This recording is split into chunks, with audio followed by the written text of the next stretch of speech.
I can't get none of that time back.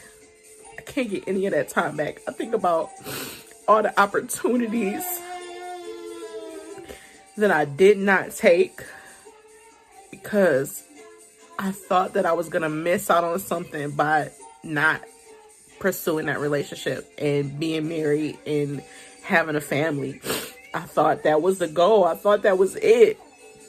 And I left that relationship with no fulfillment.